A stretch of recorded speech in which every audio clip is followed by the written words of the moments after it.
Welcome back to An Emo Girl's Guide to the Galaxy. This is a safe space for readers, weebs, emos, and everyone in between. So if you love sarcasm and hate the patriarchy, you've come to the right place.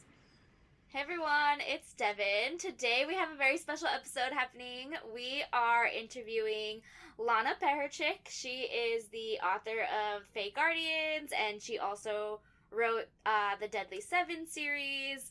I'm gonna pass the mic over to her just so that way she can give a little intro about herself and give some blurbs of all of her different series and why you should read them. We obviously think you should read them. We love them.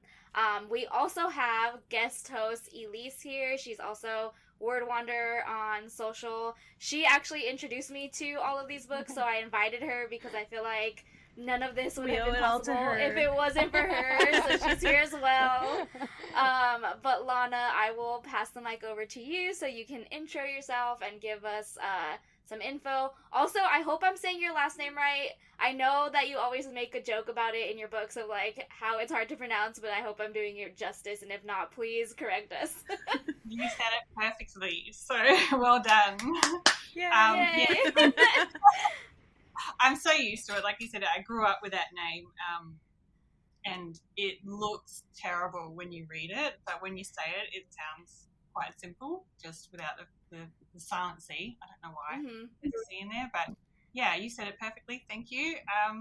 Hello, everyone. I'm Lana Pecherczyk from Australia. That's where the funny accent's coming from. I don't know what to say to these things. I hate talking about myself, but I started writing, I guess, maybe 5-10 years ago, and never looked back. It was one of those things that I always wanted to do in my heart, but, you know, I also do art, so I do a lot of my own covers and drawing, and I was kind of pushed into that, you know, career from an early age, but then slowly one day realised, you know, just because I'm good at something doesn't mean I should do something. I wanted to follow my heart and write all those crazy stories that I daydream about when I should be paying attention somewhere. Yeah, so that's where it all came from. I guess that's my intro and my fun facts. Yeah, I love that. I feel like we both have the best of both worlds. Loretta's nerding out because she's also an artist. So she's like, I'm going to talk about art. And then obviously all of my questions are about your illustrations and stuff. It's one of those, I love sharing, you know, I can't stop sharing. So maybe that's the problem. I think Elise is actually really good at this, so I'm going to pass it over to her. If you want to summarize Fae Guardians and Deadly Seven for everybody the way that you pitch them to me, because I feel like it works well. Oh gosh. Okay, so Deadly Seven, I think I always summarize it as like, if Marvel and DC had a baby, but you added like a bunch of really great spice and romance into it, that's what you get. And then Fae Guardians, oh man, I just describe it as this like super epic, like post-apocalyptic fantasy world, but you get like everything. You have vampires, you have like wolf shifters, it's just like the best paranormal mix ever. Yeah. And then you even have like elves, and then we're eventually going to get crows. So I just say like each book is amazing, and I love that it builds on itself in the Fae Guardians. Like it's this giant world, but you can kind of just like hop into it and you just know this world so well. Yeah, I think the message you sent me was like, I'm reading this book and it's about really hot vampires, so you should read it. And I was like, yeah, I'm sold. Yes. I'm going to read it. That's all we need. With giant wingspans, that's all we needed in life. That's how I describe it as well. So well done. Thank you. Yeah. Thank you. I guess that leads to my first question. Well, I mean, we can go through both series, but I prefer Fae Guardians just because I'm so excited for the other books, even though I really love Deadly Seven. But my first question is, what was the inspiration? Like, what were you watching or reading or thinking about when you're like, yeah, I'm just gonna write about all of these hot shifter men and their mates, and like they live in this world after the apocalypse? Like, what was the inspo? So I have I often have weird dreams where, you know, they kind of like I'm in some kind of story. I don't as much now that I'm older, but when I was younger, I would always dream them and I would write them down. And one of them was like being frozen and waking up in another world, sort of thing. And then when The Witcher came on TV, and my favorite Henry popped up, and I was like, oh yes, he grimes up well. Just the cogs started turning, and I thought, wouldn't it, rather than just a normal fantasy, which I have trouble writing myself because I really want to relate to the world, and so I thought, well, rather than have a completely different universe, or which sometimes my science part of my brain goes, yeah, but that's not real, like how you get there and all this stuff. And so I thought, well, what if this world got ruined, and then there were a few women that got frozen, and they wake up 2,000 years later, and the world is so much different, and there's magical things going on, and I have a science explanation for everything, even though it comes out very magical, and I use that kind of terminology. There's like DNA mutations from like the vampires are based on vampire bats, and so I looked up things like they have histamines in their saliva that when they jump on, little tiny bats jump on like a cow bottom or something, and they feed off it, the cow stays asleep, and it doesn't even know that it's been fed on, and things like that. So there was a lot of that kind of inspiration that helped form the paranormal kind of creatures that are all in the books, which is it's quite funny when you talk about it. It comes out totally different, and how much time you can spend researching weird random facts about animal penises and stuff.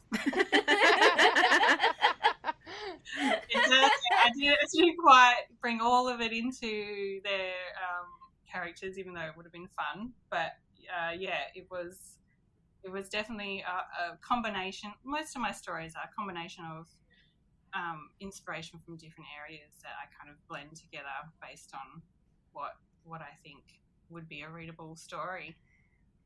Yeah, I actually really appreciate the science part of it, because I think that it lends itself for it to be like so unique, because you're so used to reading all of these fantasy books that have the same types of magic or the same types of systems, and then you start reading this and you're like, oh, this is kind of cool, like maybe this could actually happen, like DNA got all messed up because of like maybe one day we'll wake up in 2,000 years and have like a vampire maid. That could happen.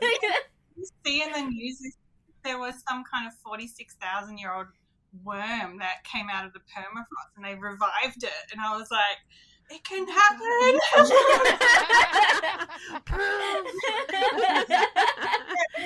Some women, and then the world is completely full of hot warriors. Yeah, there's hope for us all. I'd be okay with this. Yeah. Me too.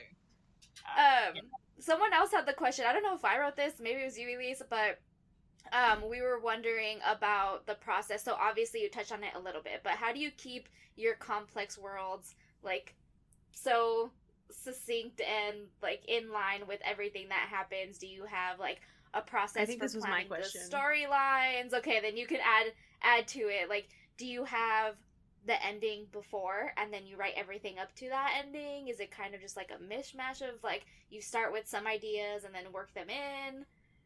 Yeah, I usually start with very broad world building, and I brainstorm everything. I've got 10 billion notebooks that I've lost. Everything is all over the place. I'm a very messy writer. There's no neat document with world rules, which I kind of really regret not having now. So I'm going to have to start something that I'm into book 9. But so I have a master document with all of the stories in one document, so I can search and find things like eye color or something. You're like, wait, what does this person look like again? brown eyes or blue eyes. I can't remember. But yeah, I feel like I'm getting to the point now where the world, I need to start writing down certain rules that I've created in there, because it is getting to crunch time with the series, and I need to make sure I've got, all my what do they say, ducks lined in a row? Yes. Close enough. Yep. Yeah, but I do, I have handwritten a lot of stuff in notebooks, but generally it's in my head, which isn't a safe place to be. So and I'm lucky, readers will always tell me, oh, didn't you say this happened here? Or so sometimes the bonus of being an indie writer is that you can go back and make changes when you stuff something up. So yeah, it's not an ideal process, but it does work. And yeah, I was gonna say it works for the most part. Yeah. I feel like you have it all together. Yeah, I think I would like to create a world kind of book, like a guidebook at some point, which is probably going to help. I that would would be get so that. cool. Yeah. I would get that to add to my. I know you can see my whole shelf up here is just all of my Deadly Seven and Fae Guardians books. Okay, Loretta, Elise, do you have questions? You feel free to jump in. I won't hog the time. I was really curious about the illustrations you do, and if that plays a role in your writing process. Just as a designer, I'm like, ooh, writing and design, art and writing together. That seems so cool, such a cool combination. So I was wondering how that sort of works together. I do some things before, and some as I am writing.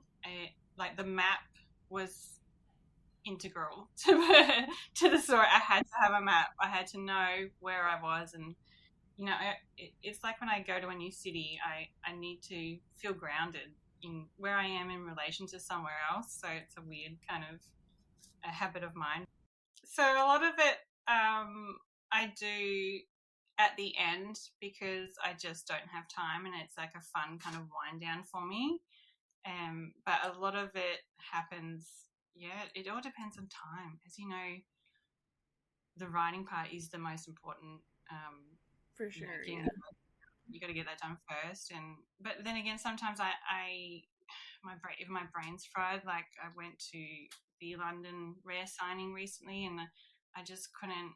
I was by myself for like a week, and I should have been able to write, but it was such a busy, full-on event that I was just so fried, and I ended up just drawing on my iPad and relaxing. It's a really kind of meditative thing if you do it. For sure, yeah.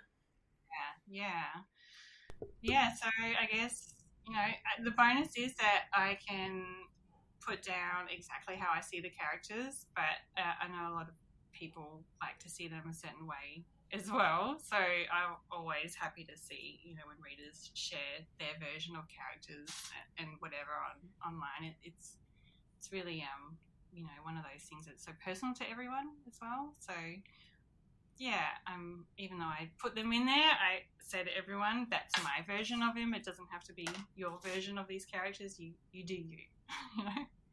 As somebody who reads and cannot picture anything in their head when they're reading, I appreciate the artwork. I was like, oh, that's what they look like. Okay. And then I use that as the basis for everything moving forward.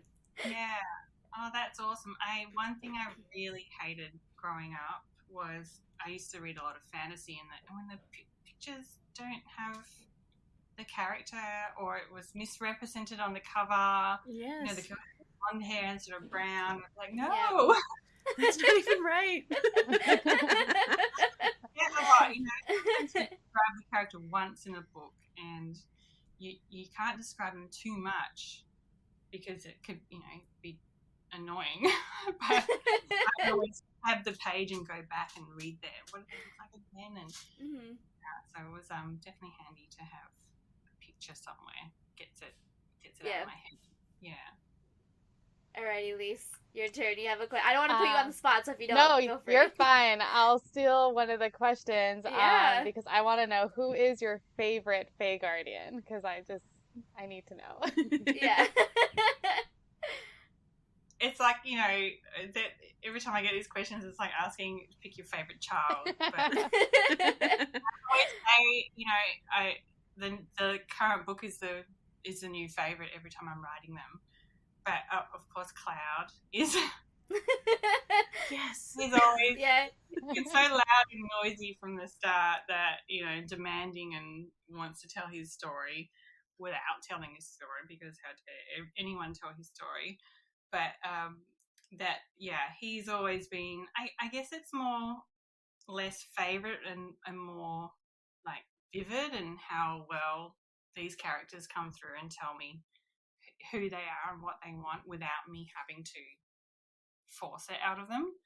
But then sometimes those characters that I know the least about end up with the best backstories because I kind of give them something extra to get me excited about it.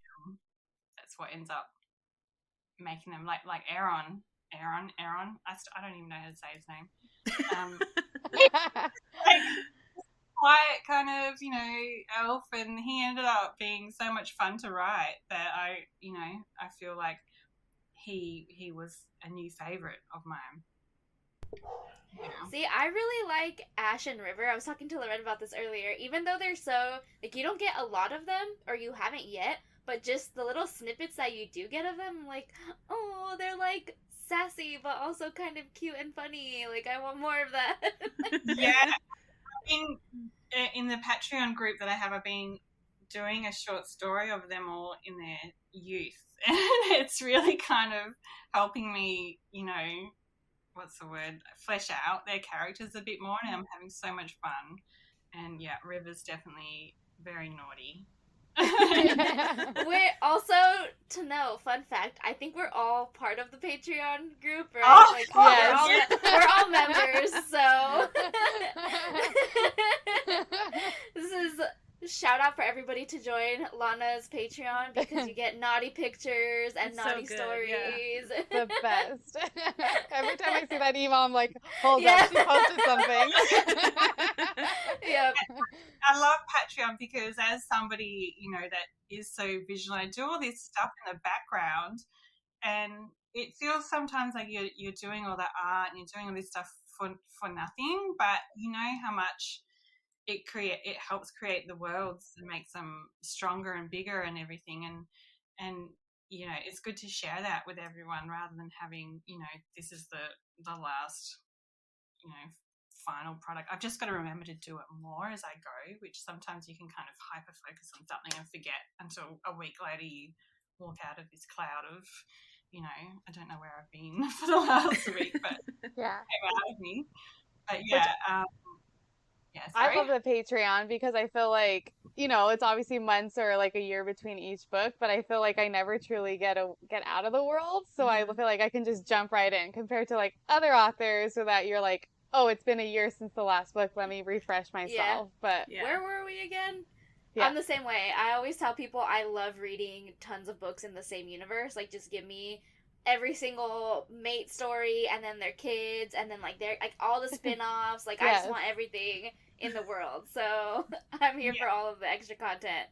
I love it too because I get to work with you guys, you know, a bit more one-on-one to find out what parts of the stories you like and what we can explore, you know, together and add in that. Like the Slua story, the 6, that I wasn't going to really do a spin-off until Patreon, and everyone's like, I need that story. I'm so excited for that. So they're happening. Just probably I would have, you know, not had the confidence, because it's going to have to be a Why Choose story because of their hive mind, but I don't write, that's not in my wheelhouse, so I probably wouldn't have done it, you know. But if I didn't get to do a little bit of feedback with everyone, and, you know, things that questions I have, I can ask everyone in a safe place, you know, and we kind of all get together, and yeah, it's going to be really exciting. There's way. such a great like feeling of community on there too, which is really I was fun. gonna say it is very non-toxic, not like some of the bigger platforms. So it's nice to just be in a smaller area where you can just be fangirl together. the same Yeah, things. Exactly. Yes. Yeah, I feel like maybe it's because everyone, pays a little bit to be there every month. So you want to make sure that it is going to be your place as well, rather than just some random one. And you know that everyone who's there loves the same things as you. Mm-hmm. Yeah. I'm just waiting for everybody to collectively agree on Deadly Seven and Fae Guardian crossovers so we can see all of the characters together. Multiverse. Yes. One at some point, just to do it, just to get it out there, because that would be fun. Yeah. Also, just because I love Deadly Seven, so we can talk a little bit about that if you want to do like the same inspiration story for that series, because it gives me like Elise said, Marvel times DC, like if they had like a baby, because it's dark but it's also still funny, and you just have like the best of both worlds. So I feel like I'm watching a show on the CW or 100%, something, and it's like Mhm. superhero family, and I'm like, this is great, but I don't know what exactly the inspiration for it was. Like, are there specific superheroes I watch a lot of TV. I'm like a content whore, I'll take it where I can get. So, and because I think I am so visual as well, I do, when I find a TV show or a movie that I like, I just, devour it. I'm the same way. I'm a binge watcher. I binge everything you watch, and you're like, don't talk to me, my show's on. But so I watched a lot of TV, and I love Batman. Like Christian Bale Batman, that series. That was my favorite, and I love the grittiness of it. And I just thought one day when I was reading Paranormal Romance, I think it was the Black Dagger Brotherhood, and I was like, what if there was a story like this but with superheroes? And I always felt unsatisfied when I was watching those shows, that I wanted more from Lois and Clark, or like Man of Steel, Henry. So I admit that. I give you little snippets, and that, and I thought, oh look, they just kind of just a little kind of lip service, to their relationship, but you're thinking, well, in real life that the partnership is where a lot of people get their strength to be what to be their best selves. And I was like, well, I want that in a book. And I just thought, well, I don't know where the deadly sin thing came from, but I thought, imagine if you could sense deadly sin, and that was how you stopped crime, because you knew something was going to happen. And then I was like, oh my God, imagine if they were in danger of becoming their sin if they couldn't find somebody who could balance them. Oh, fated mates. I was that snowball from there. And then with their powers, it was all the science part again, where I was like, I want this to be kind of believable, as if it would be possible in this world. And then I started finding, all the crazy things creatures of our own kingdoms can do. Like Wolverine came from that hairy frog that's skeleton comes out of his little fingertips, and so many things like that. I think every single one of them has some kind of tie to an actual creature from our own time. The only thing that I can't explain is the psychic stuff. So, but even with we have psychics here. It's okay. Yeah. Evan has the electricity, and and I looked into electric eels, and they have an extra organ in their body that creates this power, and then I was finding out that because they have that electric field, they kind of have a bit of precognition, because they kind of, when something enters that field, they know something's coming. And so I kind of stretch the truth a lot, but it's usually part of, some kind of scientific base, which is that's so cool. Yeah, I didn't think about it that way in terms of like, That's what I okay, mean. it comes from the electro field, and you can kind of sense everything. That's really cool. I also Which love I that they're mates, but they're it's like science mates. Yeah. This is awesome. But I think I also love that, like, yes, they're fated mates, but like you said, they balance each other out. So like they're just the love interests are like, you know, they're humans, but like they still like have a huge impact on the characters and like the superheroes and all that. So I think I love that they're like together. They're not perfect, but they just like are meant to be. Each other. Yeah. Yes. Yes. Stuff where, you know, lots of tension and lots of fun things you get to play with, and that happens. I also really like that the women superheroes have the normal mate, or quote normal, and they kind of take a back seat and let their women superhero mates do their thing, because I think that's really lacking in like mainstream hero stories. When you get the female heroes, there's always like the man that has to come in and help, or like do do whatever. They don't get to like shine as much. So I really enjoyed that. Yeah, and I really wanted to have like that kind of give them that they're just as good as the guys, you know, and I love all that snarky banter that they have with their siblings because of it. And even the men who are with them, they are the same. They're like strong men in our time, but they're not as strong as the women. It doesn't emasculate them as well. I really they can still be men, and it's okay to have a woman who's stronger than you, and you're still, you know, still have your penis at the end of the day. Down with the patriarchy, one deadly 7 book at a time. I almost didn't put them on the women on the cover when it came to their time, because it was not such a thing that's popular with paranormal romance to have the woman on the cover. But in the end I was like, fuck it, you know, they're the ones who are the stars of the show and their story. They're going to be, you know, the heroes on it. And I thought in the superhero genre it's a bit more common, so let them have their time. And I like them on the covers. Me too. Yeah. Same. But having to choose your favorite child again, do you have a favorite Deadly 7 sibling?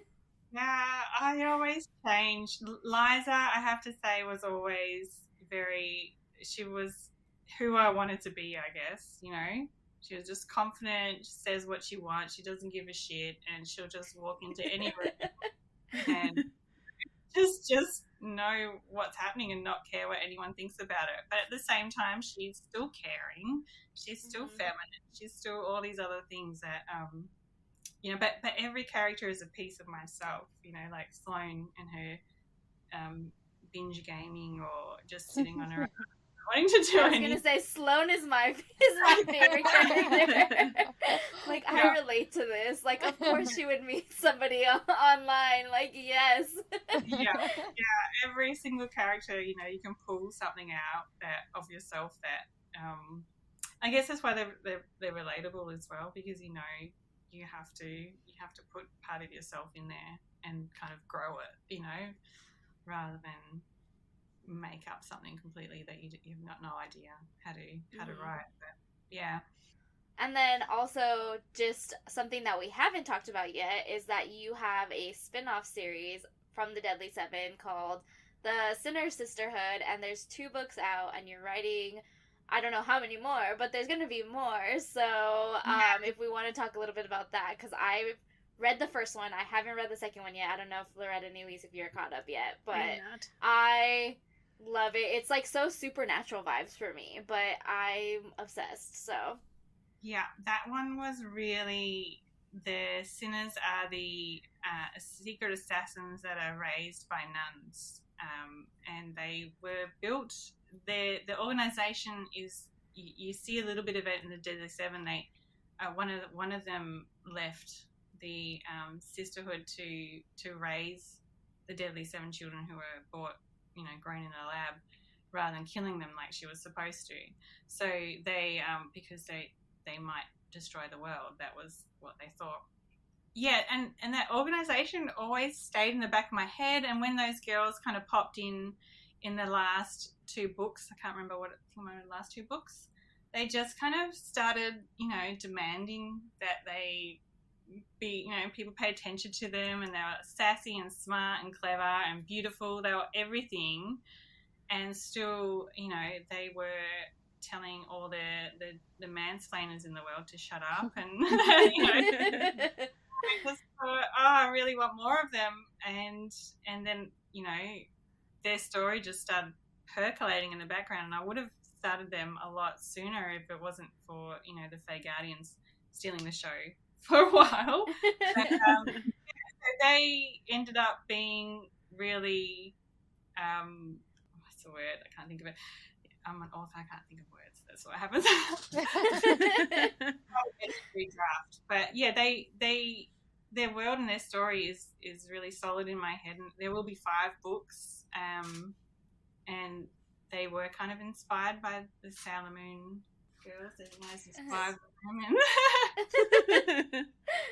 5 women in the squad. But and I thought, well, imagine if you are this organization's been running in the shadows since, the medieval times where women kind of, fight for women's rights behind the scenes, and they do it in a way that you don't, uses everything men kind of, I guess being overlooked. They overlook women for a lot of things, so they kind of use that to their advantage, and they use all their preconceptions and all the the judgment and everything, and they turn that into their power, and they I think their story was they either put a woman in a place of power, or they put a woman behind the man in a place of power, so they kind of help shape the world that way. And I thought, well, by the end of the Deadly Seven,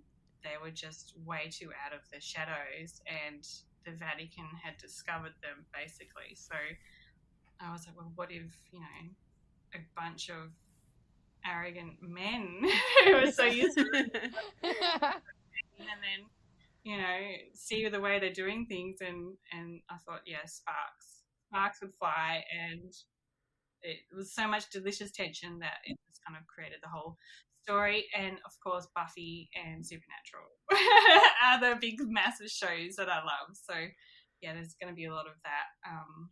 It's kind of not, my ears a little bit left of center, because I think I grew up Catholic, so there's a lot of that kind of influence in there, but I try and stay respectful to everyone who's still practicing and everything. So it's just a kind of alternate version of everything, but a little bit respectful. There's a little bit taboo coming in when there's a priest who's going to be the hero of the third book. I'm so excited for that, though. I know. Yeah. I can't wait to get to these books. I'm here for the Buffy vibes. Yeah. That's definitely coming in the next few books as well. I just gorged myself on Buffy and Angel, those shows. Any excuse to keep watching. Yep. And I'm the Supernatural girl. I'm like, I've seen all the episodes. I've watched it like twice, maybe the whole thing through. So I'm also here for it. I know there wasn't enough romance in that story. That's why, sometimes I get dark and dirty. I'm like, I love these stories, but yeah.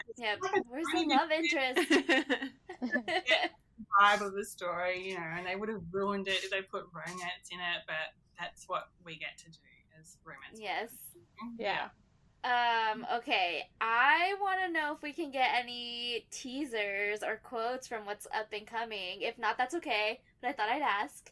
We could share something out there. I can't give quotes because I change what I do so much, but I can give teasers to overall, plot stuff that happens, because that stuff I know. Like I know generally how it's going to end, and I know big points that change everything. And this book is going to be huge with, dropping a lot of bombs, things that are changed.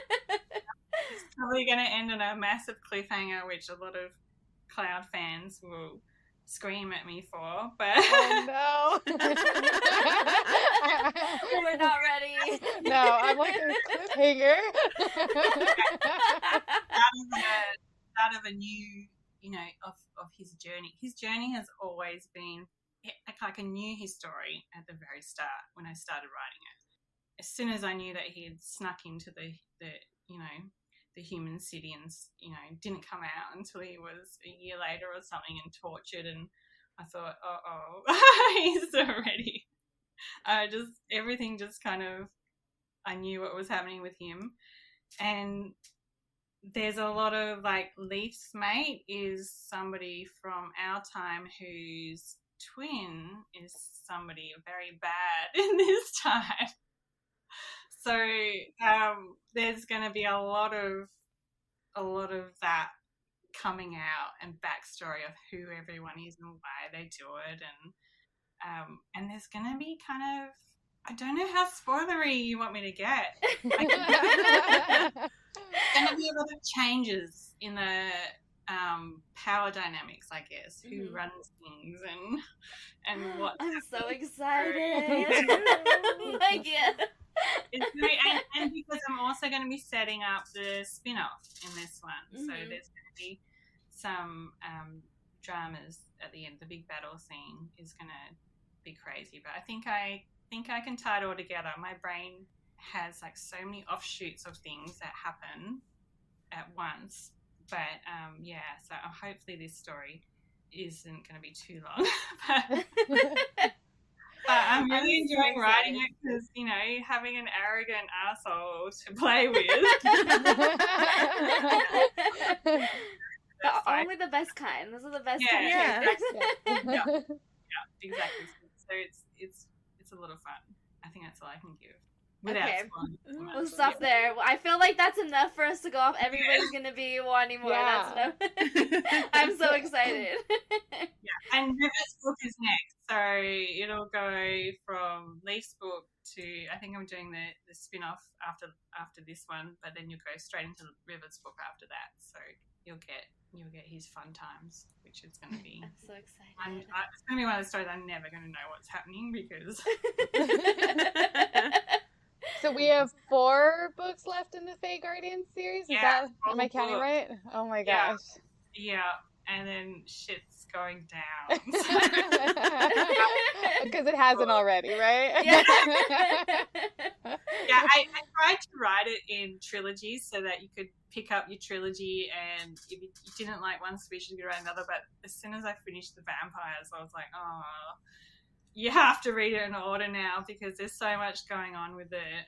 World. Which I started with the season of the vampire, not realizing like they were all interconnected. So I was like, oh my god, I love them. And I'm like, okay, now I need to go back. And I was like, now it makes a lot of sense. Yeah, but like the first 6 books, you definitely could pick your trilogy, but after that you need to start in order. I started reading the vampire books too, and then I stopped and I messaged Elise and I was like, wait, is there more? And she said, yeah, there's 3, and I stopped and I went back and I was like, I'm reading these from the start. Like, I need it. I'm the same. I have to read it the way it's been written, otherwise I can't concentrate, because that little voice is like, what happened? What did I miss? Yeah. Okay, anybody else have questions? You want me to keep going? I feel like I've asked a lot. You're doing great. I think I asked all my questions. So I was like, I have a random question that might be fun. Go for it. So I call it, and I've heard people call it like a crack ship. So from all your series, like, who would you pick to couple from like one series with another? Okay.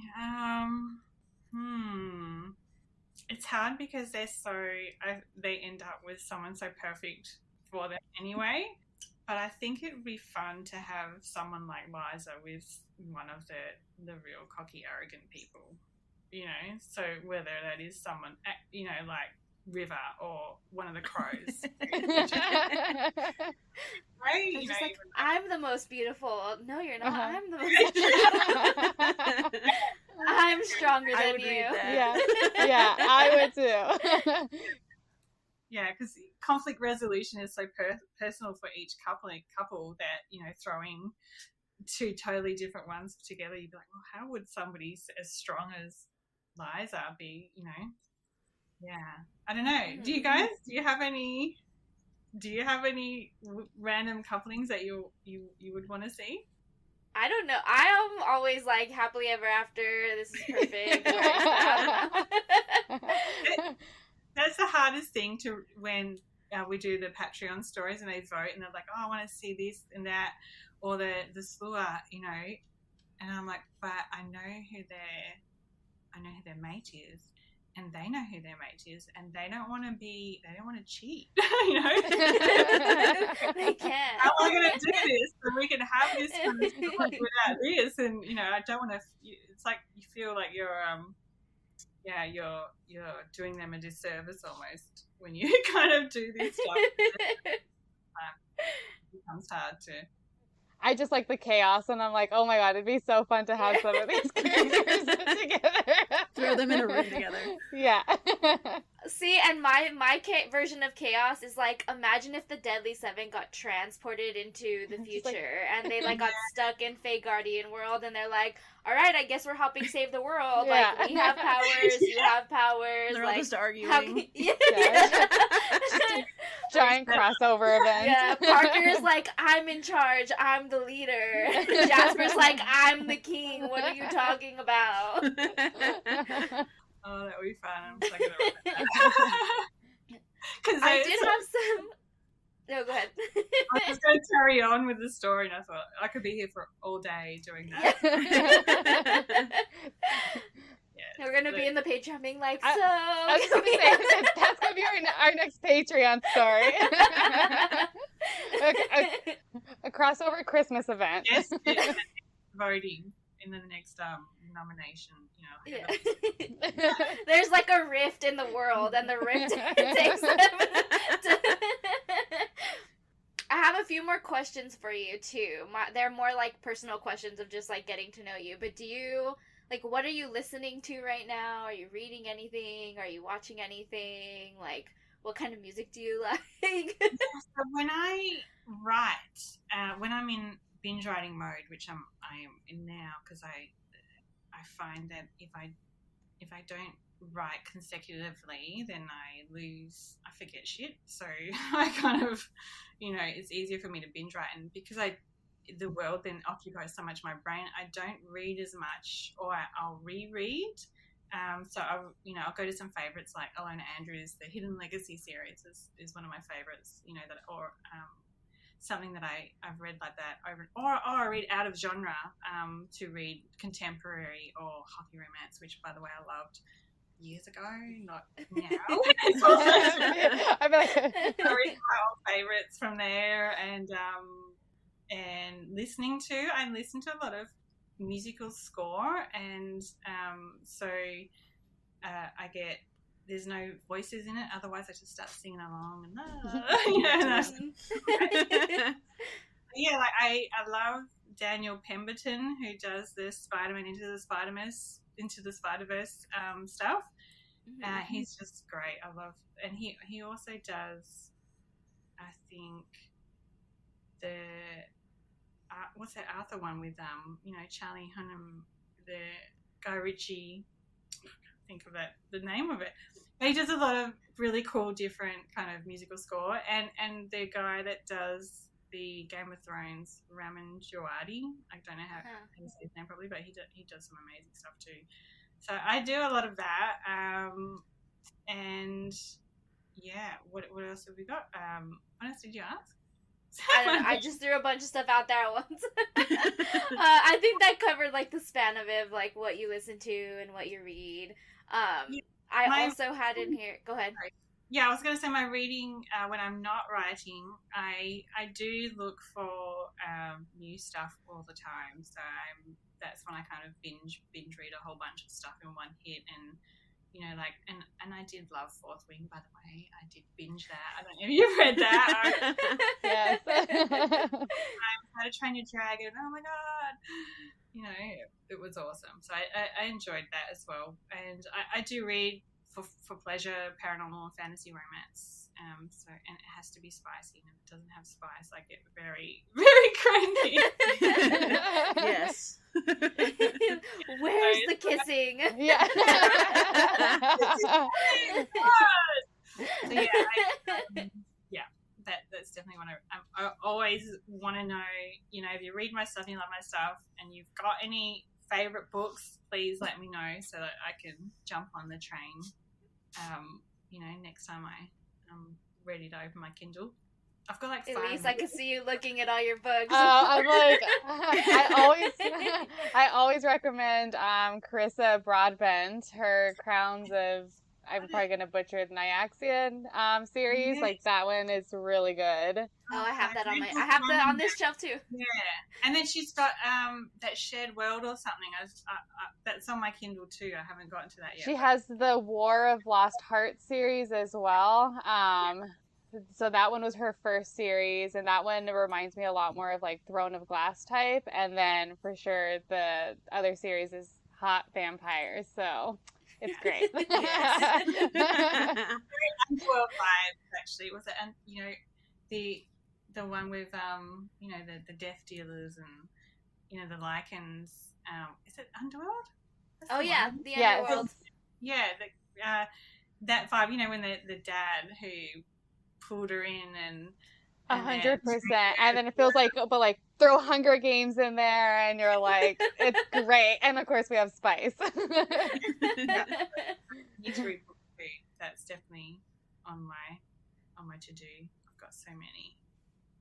I'm one of those serial collectors of pretty books as well, and they're just sitting there stacked Me up. too. Yep.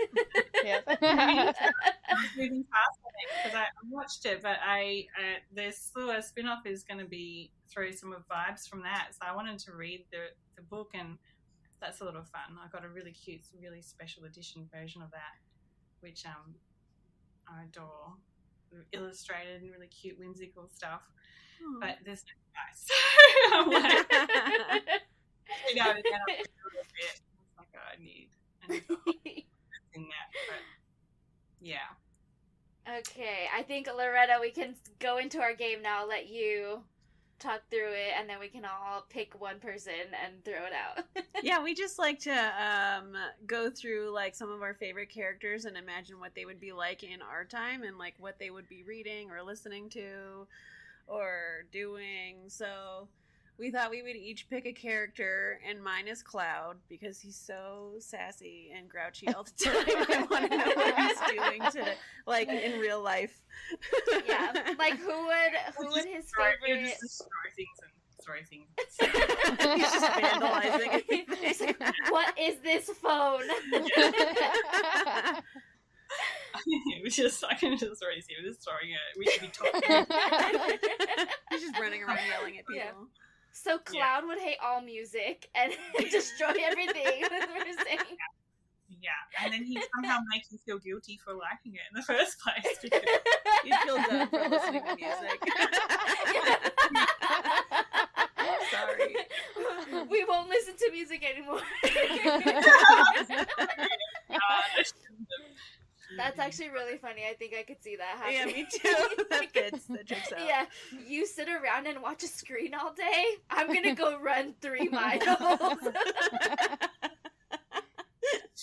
yeah, won't tell you to go run. He'll just passively aggressively make you feel bad about it. You just silently run laps around you.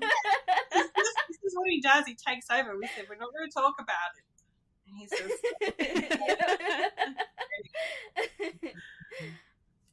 What about you, Elise? What character do you want to know? Oh my about them gosh. in the modern world. I want Forrest because, like, I'm in love with that man. I love So I'm like, Forrest. I need to know. 'Cause he's Like just what? I want to know what he would be reading. Like, would he be into, like, sports romance, or, like, what would he want to read? I think he'd secretly have something that was very explicit inside a book about how to care for your horses or something. Is that why I love him so much? Because I'm a horse girl, so I'm like... It eating stuff and how to please your lady. Real? But yeah, he wouldn't want to.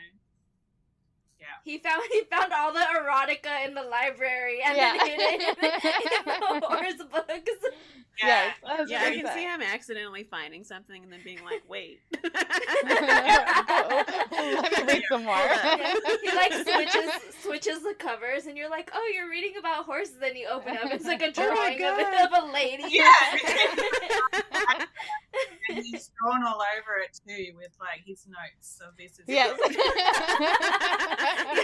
He's an academic. He is an excellent student and we appreciate it. Yeah, we love to see it. Get it right. And my pick was Jasper. So we picked the variety of different shifters of like what they would be doing if they had access to electronics. Like, I don't know. I feel like Jasper would be visiting the clubs and checking them out and dipping his toe in and trying it, but then at the end going, I'm going to, whatever, you guys. Not for like, me. Yeah. He definitely likes to kind of cut loose every now and again, but at the same time, when he's had enough, he's had enough. So I can see that. Yeah, me too. Yeah. All right. Any final questions from anybody before we wrap things up? I don't think so. Are we good? Okay. Well, thank you, Lana, for joining us. Thank you for dealing with the time difference. It was really fun having you. Maybe we can have you on again when you have some extra books come out. But thanks, Elise, too, for joining us. I hope you had fun. And everybody, thank you for having me. Go read Lana's books, Deadly Seven, Fae Guardians, Sinner Sisterhood. They're all amazing. I love them all. So you have lots of content. Yes. Having me, and thank you for staying up late as well. It's early, early-ish in the morning here, and it's late. We're complete opposite ends of the the time zone, which I know is tricky sometimes. Yes, but it was worth it for us. Yes. So thank you No so problem. much. Thank you. Yeah. And we always end with telling everybody to have main character energy. So may everyone's day be blessed with main character energy. Yeah, with armor. Is the best thing about it. Nothing can touch you because you are the main character. Yes, exactly.